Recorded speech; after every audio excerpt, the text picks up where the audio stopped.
নমস্কার বন্ধুরা, লক্ষ্মী কুটিরের রান্নাঘরের পক্ষ থেকে সবাইকে অনেক অনেক স্বাগত জানাই। প্রতিদিনের মতো আজকেও নতুন একটা রেসিপি নিয়ে এসেছি।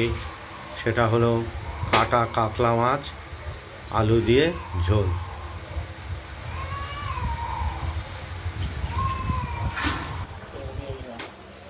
কাটা কাতলা মাছটা আমরা পিস কেটে রেডি করে নুন হলুদ দিয়ে রেখেছি, এটা মাখিয়ে নেব।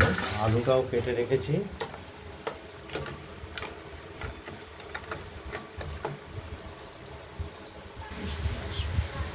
এবার নুন হলুদ মাখিয়েছি, কড়াইতে তেল দিয়েছি। তেলটা গরম হলে আমরা মাছটা ভেজে নেব। আর এই মাছে আমরা যে মশলাটা দেব সেটা হলো আমরা কাঁচা লঙ্কা, লাল আর জিরে আর আদা, এটা আমরা শিলে বেটে নিয়েছি, দেখতেই পাচ্ছেন। এটা দেবো।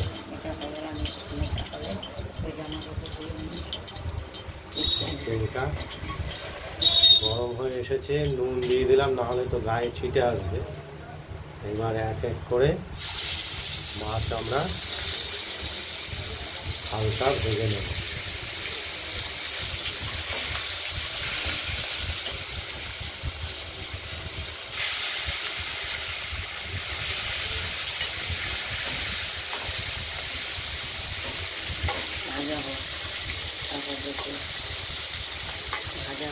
দেখতে থাকুন।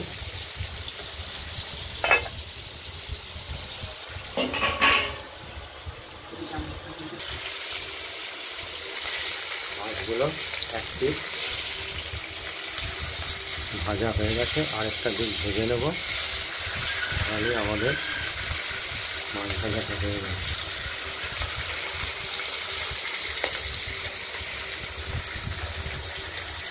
দেখতেই পাচ্ছেন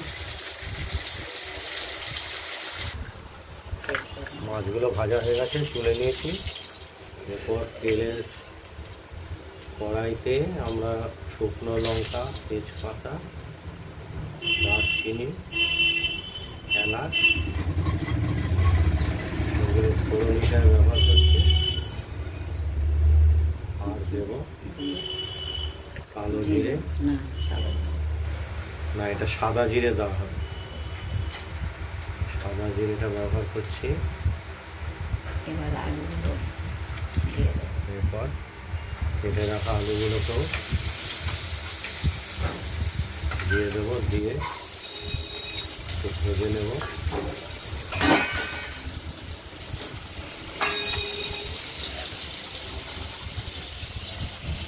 বেটে রাখা মশলা তুলে দিয়েছি বাটিতে। কষানোর সময় এটা ব্যবহার করব।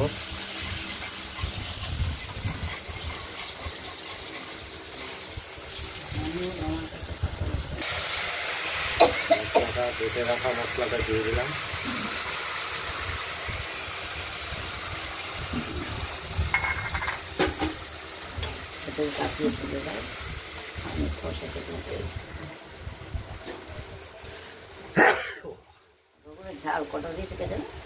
ওই রকমই চিলকে চিলকে।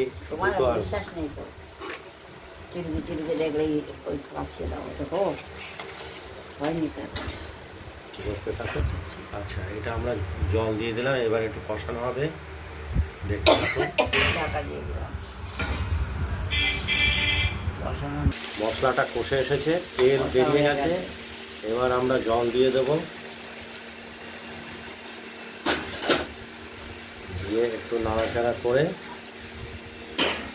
এই মাছের পিসগুলো, তলায় কিন্তু জল আছে, দেখো।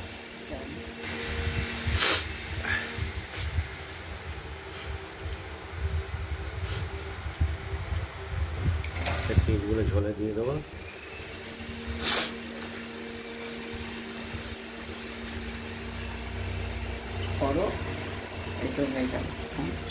এবার ঝোলটা ফুটে উঠলেই মাছের ঝোল রেডি, আর আলুটাও সেদ্ধ হয়ে যাবে। দেখতে থাকুন। মাছের ঝোল ফুটে উঠেছে, আলুও সেদ্ধ হয়ে গেছে যে। আলুও সেদ্ধ হয়ে গেছে। আমরা এবার নামিয়ে ফেলবো। এই যে সেদ্ধ হয়ে গেছে। মাছের ঝোলটা আমরা নামিয়ে ফেলেছি থালাতে, দেখতে এরকম করে পাচ্ছেন। রান্না করে খেয়ে দেখবেন।